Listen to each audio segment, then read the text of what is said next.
Hey, what's up everybody? This is Richy here, and today is a very, very special day because 365 days ago, I uploaded my very first YouTube video, my very first Richy's World, and it has been an entire year of my life preserved forever on YouTube with anyone to see, which is a little bit weird for me because I've grown a lot, I've changed a lot, and it's funny to be able to look back on what I've done, to look back on the way I was and see how I've changed. But in that very first episode right here, we built this tiny tower.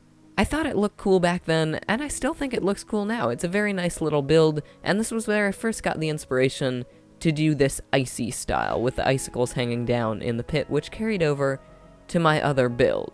The colors do clash a little, and it's never really been finished. There are ladders going everywhere, there's dirt and stone on the outside, but it does host our chicken farm, which provides all of our food on the entire world. And it's something really cool. So sometime possibly in this episode, I'm gonna make this some sort of museum, some sort of big showcase of the beginning of this world, because this was really the beginning of everything. And of course, I'd like to say thank you to the 350th people who have joined my channel over this year and inspired me to keep making videos and to keep going on and building more cool stuff. And this year we've just passed was a fantastic year. I've got almost 150 videos out, I gained a ton of subscribers, a ton of views, and made so many friends and got so much support from you guys.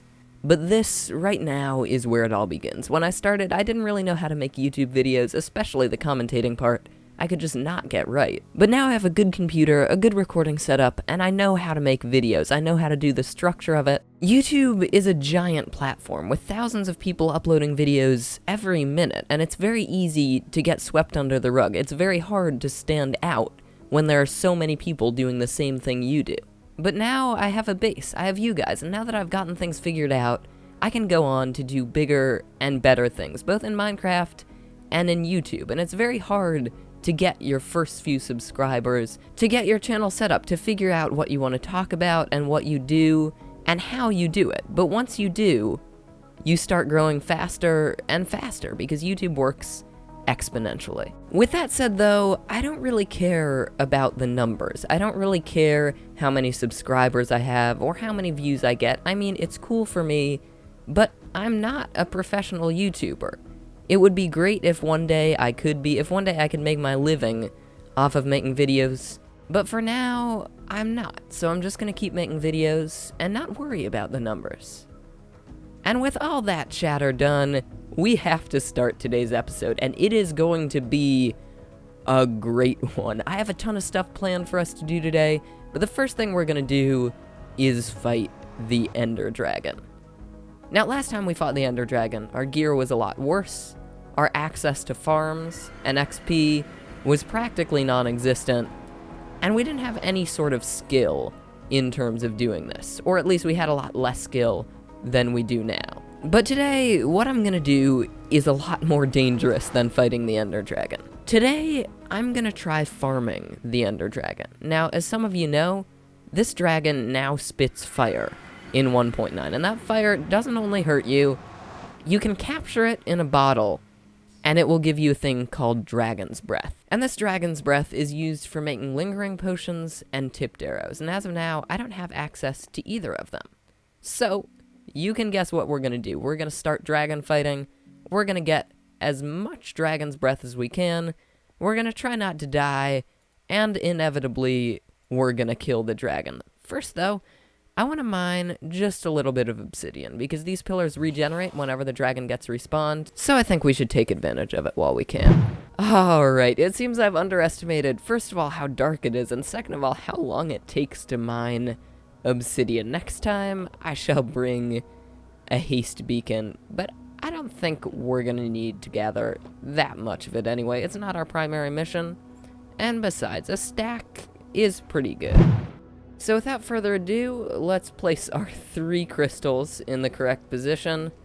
drink our strange concoctions of various potions.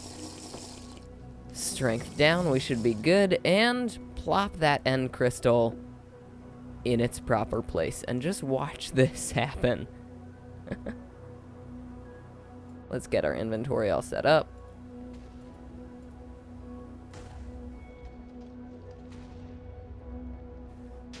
I really like the new animations, the way they've carried out this whole ender spawning thing.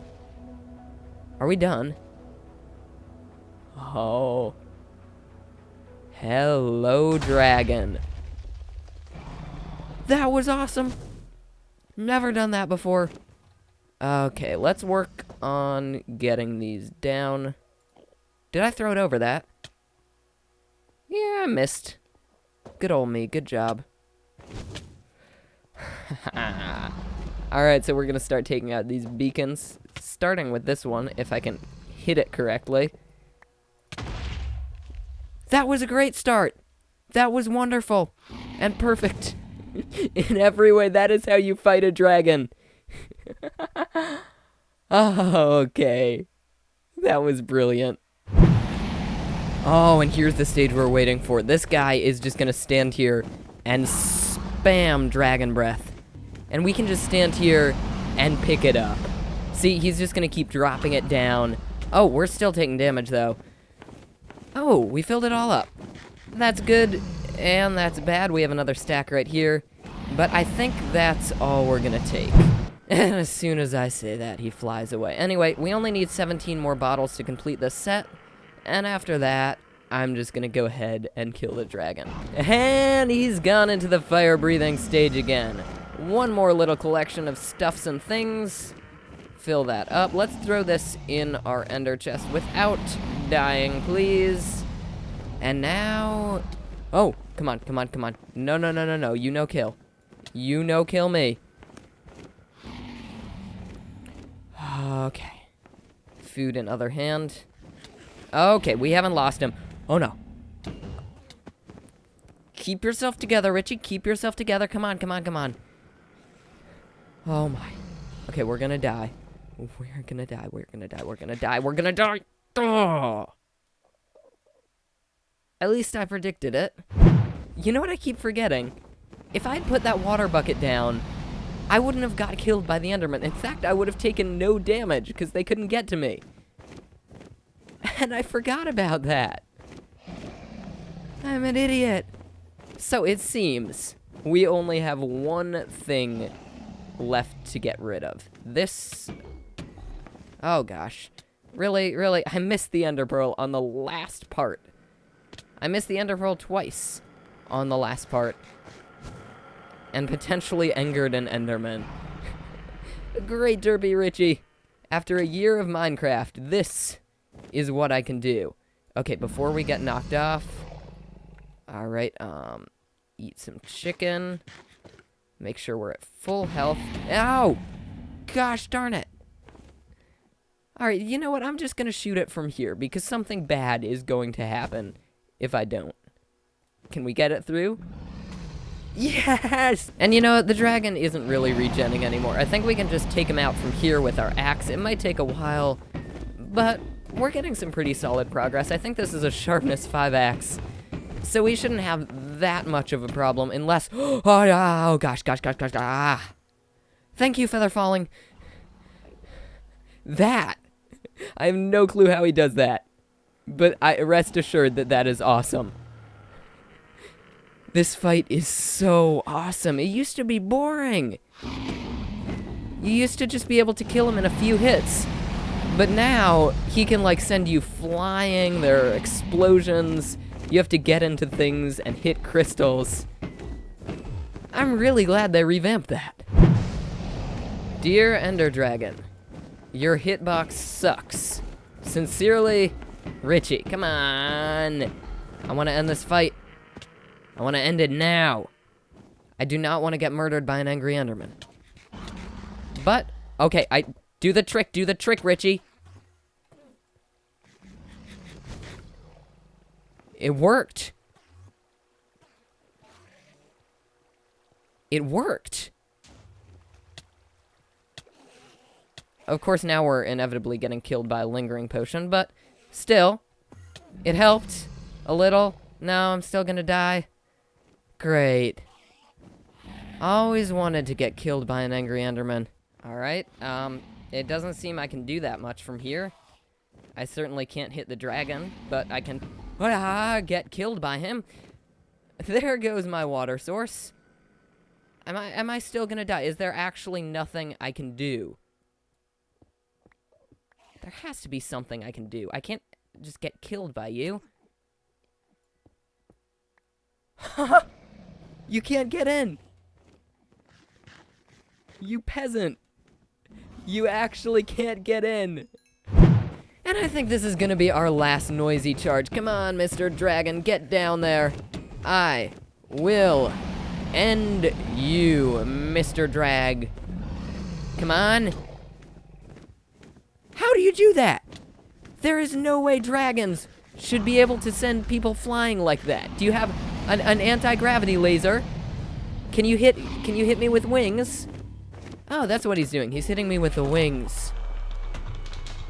And after 3 deaths, that sound could never be more comforting and reassuring. We got 2 stacks of dragon's breath. And of course, we got a new dragon egg. How did we get a new dragon egg? I thought you were only supposed to get 1. Apparently, I was wrong. But 1 year after I started this YouTube channel, I proved that I was still a complete derp and don't know what I'm doing. And you know what? I like it that way. Of course, it seems he's destroyed our ender chest, which I suppose is better than destroying our real chest. But still, it's a little bit of an inconvenience, but it should be right through the portal. Let's jump through. And we're back home in our bed. I'm kind of sad they don't play the end poem every time anymore. That kind of makes me a little bit sad. The end poem really is a beautiful piece of literature. And I'm kind of sad. I think it's only the first time you play it now, which I don't like. They should remove that. I like seeing the end poem every time. If you don't like it, you can escape out of it. There's no big deal. But back home in our chest, we now have 2 stacks of dragon's breath. So I think I'm gonna brew a few tipped arrows and a few lingering potions, and we'll see what they do. Alright, so I'll admit that I don't entirely know how to make lingering potions. In fact, I've never made any of them before. I'm guessing we can't put them in there. We put them in there. Oh, so you put the lingering potion in, and it makes your entire potion effect lingering. So I'm guessing we brew like a regular potion. I'm gonna start with poison just because I want some poison arrows. And then we add lingering to it. And if that's correct, then we get 3 times as many potions as we have lingering effects, and then each lingering effect works on 8 arrows. So we should have enough to make a fairly sustainable amount of potions. At least for me. Eventually I'll get more. But let's just make a potion of poison really quick. Grab some redstone to make it last longer.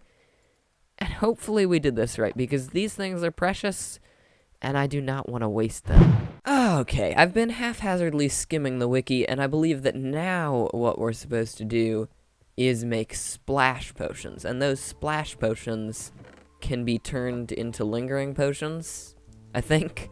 Probably, hopefully. Let's grab some gunpowder. Oh, my inventory's full. And if this doesn't work, I am not gonna be happy. Okay, we make a splash potion, and from there, we make a lingering potion. It's actually working! These things are awesome. If you haven't seen them before, they make a cloud of particle effects. Of course, the name says it all, but see this cloud of poison right there? Nothing is going to happen until we decide, hey, I want to walk through these strange green particles. And why am I not taking damage? Excuse me.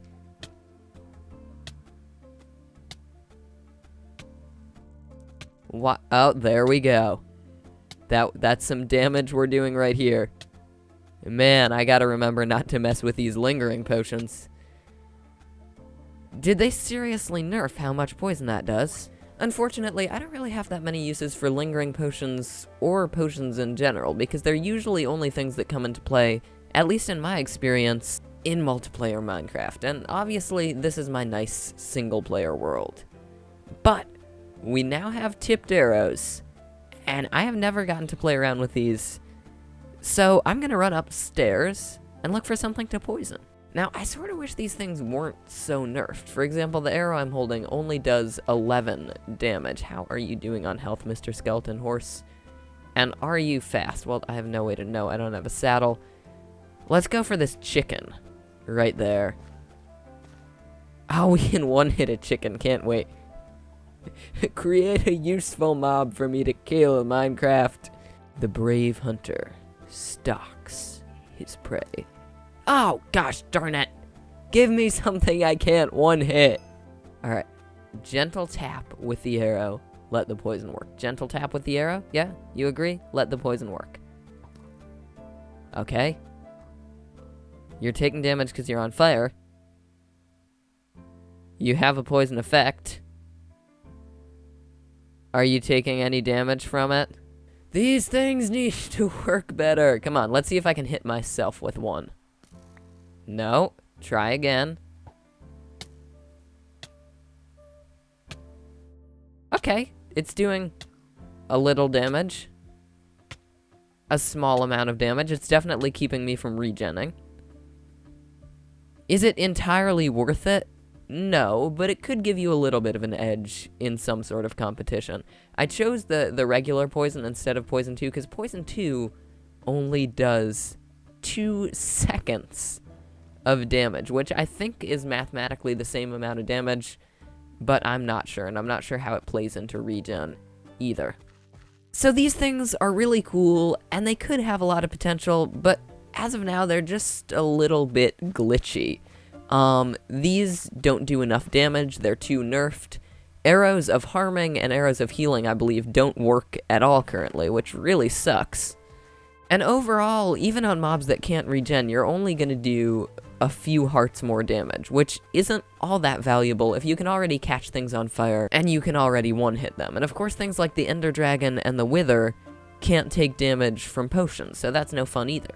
And the Infinity Enchantment also doesn't work on them, so there's no way to rapidly reproduce them. I know there are some technical machines that do stuff like that, but overall, I'm just gonna say they're not worth it. In multiplayer, doing PvP, yes, definitely these give you a big edge.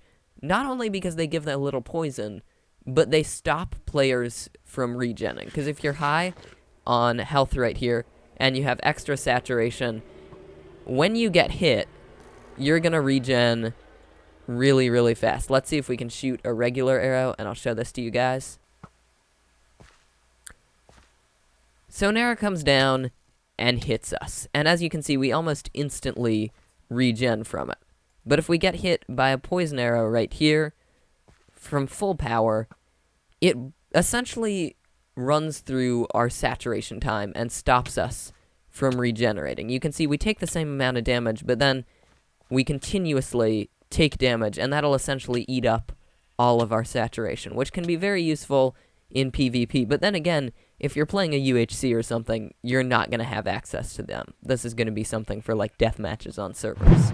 The next thing we're going to do is at the spawn chunks, which is fitting because this is where I started my journey. I can still remember, I started this world just before I started YouTube, and I wanted to make this my Let's Play world, but I didn't know how to record correctly. I didn't even have software, and I kept trying to make videos. My first video was me trying to make this, and oh my gosh, it was laggy. I was recording with OBS on my old computer, and I was getting about 2 or 3 frames per second, and I ditched the whole thing. Eventually, I went to DxStory, and now I'm back on OBS because I have a computer that can handle it. But yeah, this was our first build in this world, this tiny little crop farm, and you know what?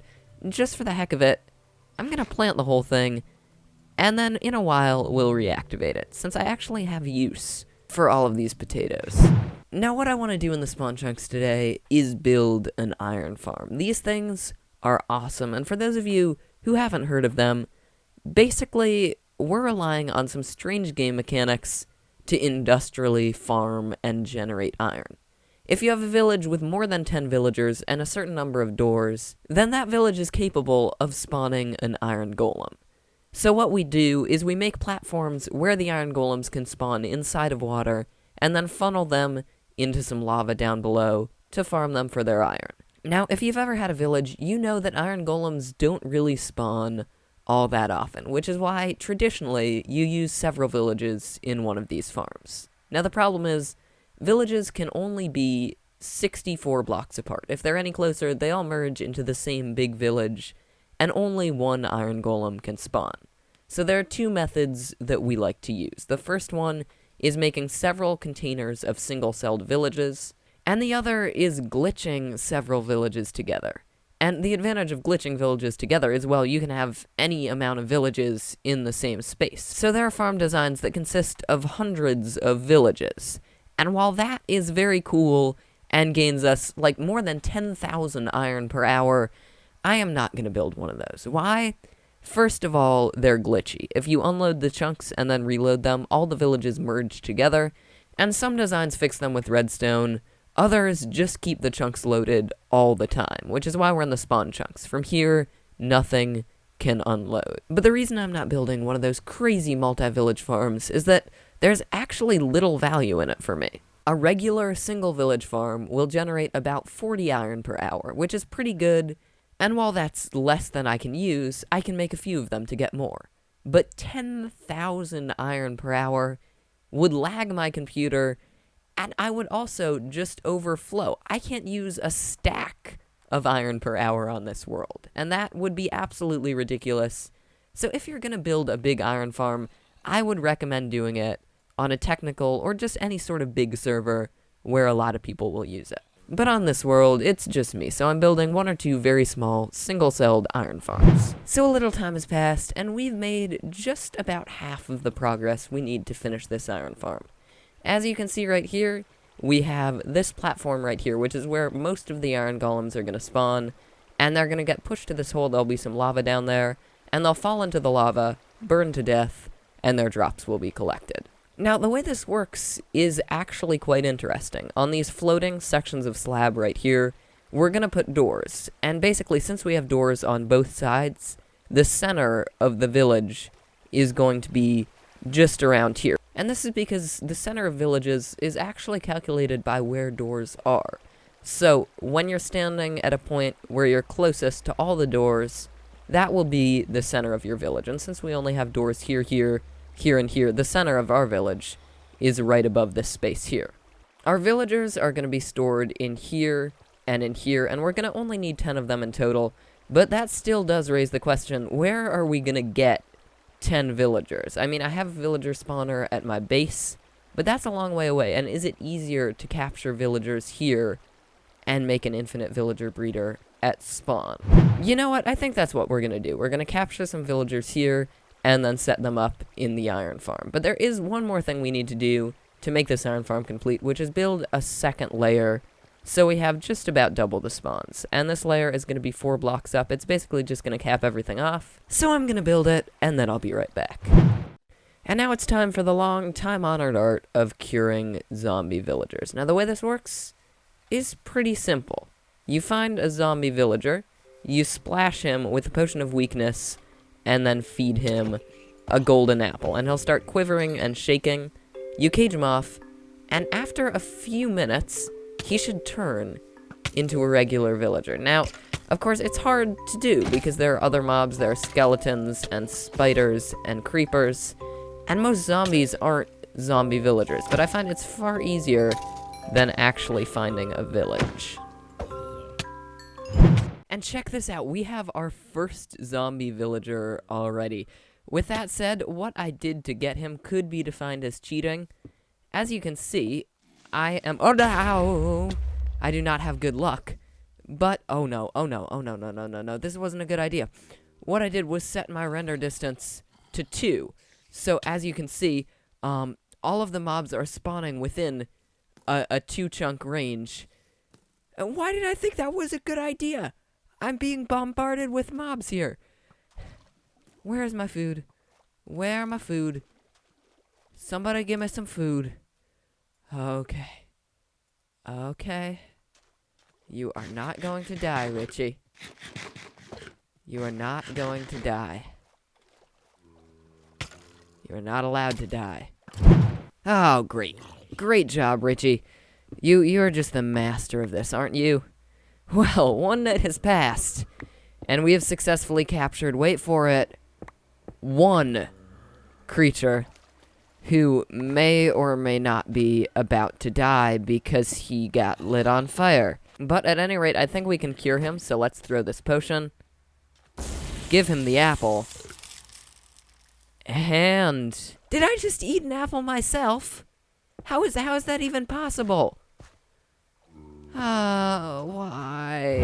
So after a long time, I finally managed to capture 3 villagers. It was not fun, and it took a few days, but I'm glad I did it, because now we can start building an infinite villager breeder. Now, the way these work is pretty fun. Basically, we have a hollowed out area underground with a couple of doors and a villager in it. Then, a few blocks above, we have a few other villagers. And basically, the interesting thing is those villagers are not counted toward the village, if that makes any sense. They detect that they're in a village, but the village doesn't detect that they're in it. And while that's kind of confusing, it leads to a very, very cool situation. Basically, we have a villager sitting down in here minding his own business, and he is detected by the village. And he thinks there's only one villager. So he sends the signal that villagers need to breed. And the 2 villagers up here, who are not detected by the village, receive that signal and start making some villager babies. And once they grow up, I'm going to make a water stream porting them all the way through here and up into the correct position on this iron farm right there. By the way, just in case you were wondering, if mobs are standing on sand, and you mine the sand out from under where they were standing, they don't stay floating in the air. Ladies and gentlemen, have you ever seen a villager breeder that looks like this? The answer is no. There is no way you have ever seen anything that looks like this in Minecraft, unless maybe you have a 4-year-old who plays Minecraft with you. I don't even know what this is, but I believe it works. And if it works, that's all that matters. What we need to do is throw these villagers down here some food, and after they eat a little, villager babies should start appearing. Now, I say should. If this thing up here doesn't work right, we are not going to be in good shape. I did finish this iron farm, but it will be completely useless if we can't get any villagers in it. The good thing is that this farm I planted before is now pretty much fully grown, so we can press this button and experience crop harvesting in its full glory. This should be more than enough to feed all of our little friends down at the villager spawner, and more than enough to keep it going for a while, because we want to run it until we have 10 villagers. This farm has produced many potatoes, very many potatoes, and if this is not enough to get this villager breeder working, then I don't think anything will be. Let's just throw them all to the librarian. After a certain point, they will start sharing. Yeah, like you just saw there.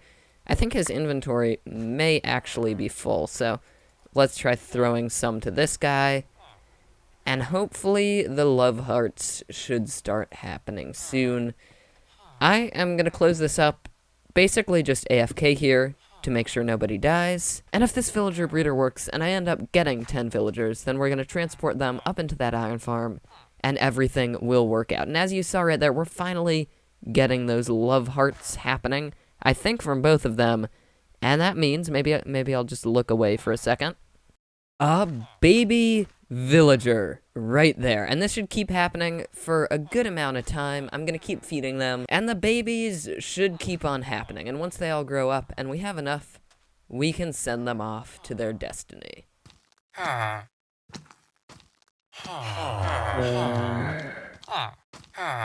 Alright guys, hours have passed, and finally we have enough villagers here to get our farm working. Let's just ender pearl out of here really quick. Kill all of these. Oh my gosh, a horde of zombies has spawned while I was AFKing there. So let's kill all of these before they do any more damage. And the sun is just coming over that hill in the distance. So now what we're going to do is enlarge this little hole I've got right here until it goes into our villager breeder. And what we're doing from there is pretty self-explanatory. Over there we have a little bit of a water elevator that will lead everybody up into that platform where we can push them into the correct spots. And as of right now, the biggest issue I'm worrying about is zombies coming in here, because now that they're undefended, these guys could be killed by anyone. I'm gonna go make some slabs so I can get them up that little hill I've just made. So now that we're finally ready, I have just a few things I need to do. The first is teleport up here and break all these doors. And the reason I'm doing this is so that the villagers won't detect this as a village and come back trying to run here. The next thing we're going to do is throw some slabs right here, just because you can push villagers up slabs, just like this, and that makes moving them a whole lot easier. And now it's time for the long, slow push. Basically, all we can do is stand here and push these villagers forward. It's not particularly interesting. As you can see, it's kind of easy to get them stuck. But eventually, we should be able to move every single villager we own into this tunnel.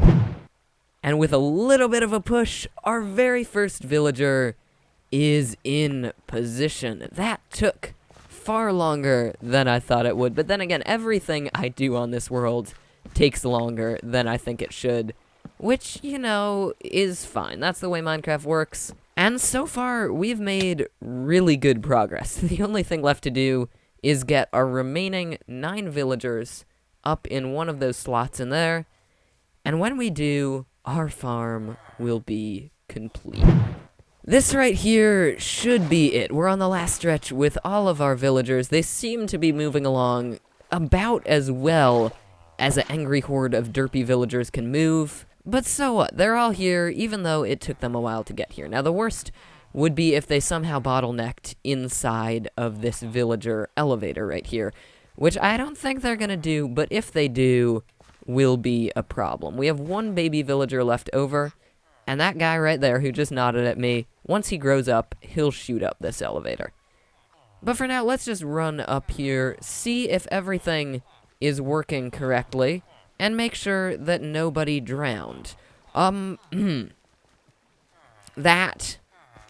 I don't even know if I can get out of this water, but that what I'm seeing right there is not a sight you see every day. Everybody, it's time to fall into this pit. I know you can do it. Alright, villager number 2 going into the pit. Number 3 coming up.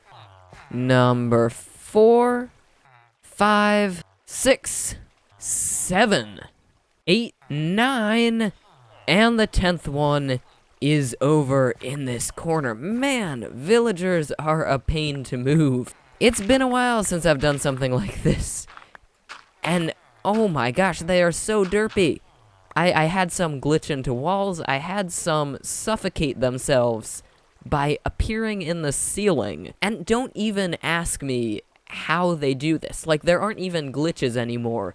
They just specifically want to jump into ceilings and stuff. It's reassuring to see how in 1.9, skeletons are now elegant and really hard to fight, but villagers are their same old lame derpy selves. But they give us good trades, and hey, they're giving us free iron, so I'm not complaining. And after a lot of work, especially for one episode, it's time to close this farm right here and make it 100% operational. And all we need to do that is just add in the doors. I don't think it matters what direction we add them in, but basically we just plop them down here right along like this, then jump over to the other side. Apparently I can get stuck in a door. I was not aware of that. And plop some more in right here, as well as some torches to stop any zombies from spawning. And then we're just going to do the same on the other side where our doors are. So our torches are up, we just have to place a few more doors, and after we place this one right here, our entire farm will be done. Now, 41 iron an hour doesn't sound that big, but when we have an automatic collection system, which we'll soon add down below, it can add up, because these chunks are always loaded. No matter where we go in the world, these will always be around, and because of that, they'll always be generating iron. Now, as this makes 41 iron per hour, I'm guessing it's going to be a few minutes until we get our first iron golem to drop down in this hole. I mean, I think most iron golems drop more than 1 iron, so it might be a while, but I'm going to sleep in this bed. And now that it's day, we're going to go up here and wait for one to drop. And oh my gosh, it's working. Oh, this is amazing. So we're going to set up the auto kill thing in a second. It takes forever to kill iron golems. I don't know how much health they have, but it really does take quite a long time. But once we get both of these down, I will make an auto-killing mechanism, and this is our first automatically farmed iron on the world. It's been an entire year, and we haven't had access to any of this yet. And when we jump down, we get 8 iron. At least, I think that's 8 iron, because I had a stack of it before. Maybe I picked up a little killing zombies and stuff, and you should not be out here. How did you get out here? I don't know what to say. I'm gonna check how many entities are up there really quick. Okay, we still have 10 up there, so where he came from, I don't know. Maybe he escaped. Maybe he's the villager from over there. But we're not gonna let him farm this stuff because he keeps breaking it. So unfortunately, you're gonna have to take one for the team, man. You know, the more I think about it, the more I think he might have fallen, because he had really low health, and I did one-hit him. But then again, there's still the same number of entities there. I'm not really sure about this one, guys.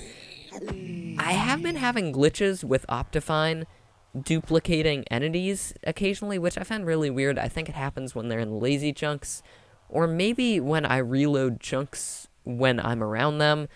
I'm not sure. I'll look into that. But for now, let's sleep again. Set up our auto-killing system, which is basically just some signs with some lava on top of it. And the bottom of this build is just going to be 4 hoppers pointed into a double chest. Just like this. And now this project is complete. There's absolutely nothing else to do. Nothing else unless you want to link this up to some sort of another storage system.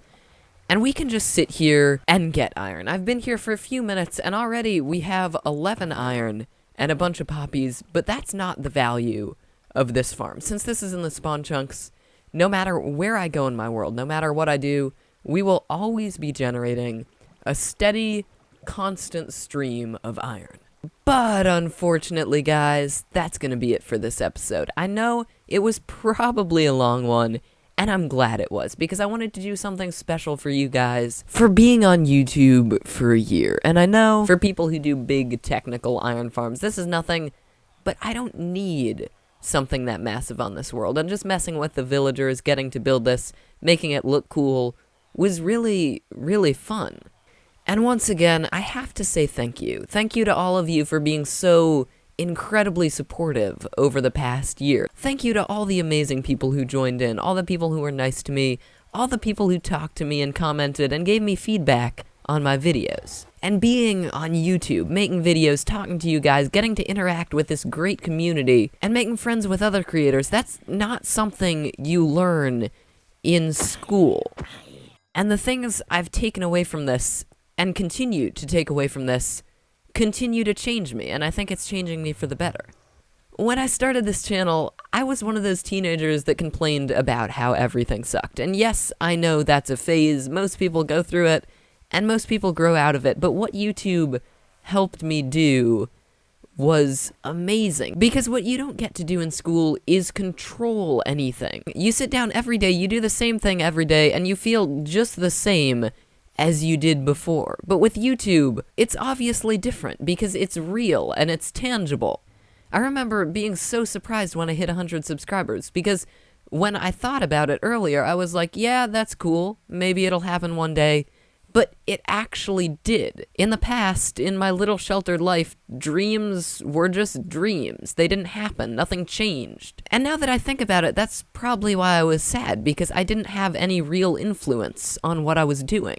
Well, that and, hormones. But all in all, it's really changed the way I look at things. Before, I was like, maybe I could be a professional YouTuber, maybe I could go for that, it's something fun, but it's a dream, I could never do it, blah, blah, blah, blah, blah. No, you know what I'm gonna do? I'm gonna work at this channel, I'm gonna work all through high school, and probably through college too, and you know what I wanna do? I wanna be a professional YouTuber. Let's shoot for that. And I know it's ridiculous, there are so many people on this site, there are so many uploads every day that it's so easy to get blotted out, to get completely forgotten. But you can't ever get anywhere if you don't start. And I mean, I have space to start. I'm still in school. I just turned 16. And the thing is with YouTube, if you want to be professional at all, it's not gonna happen overnight. You're gonna have to take time. And I'm still a kid, so even with school and sports, I have enough time. And even if none of that happens, I'm still here as a teenager making videos. And I'm really happy that I get to do this, because it's something that I can engage in. It's something that I really love doing. And of course it helps me pretend I have a social life. So I'm gonna end this video by saying thank you, like I have 3.5 million times before, but seriously guys, YouTube is amazing. Being able to make videos is amazing, and having people who watch my videos is even more so. When I started this channel, I said, you know what, even if there's just one person who watches and enjoys my video, then I'm good, and I've done my job. And that's pretty much how I got through the first few months with 13 or so subscribers. And now this channel is a year old, 365 days and 152 videos. And it's really all because of you. You guys kept me going when I wanted to give up, and trust me, I wanted to give up a lot. So until the next time, guys, this has been Richy, and I'm out. I'll see ya.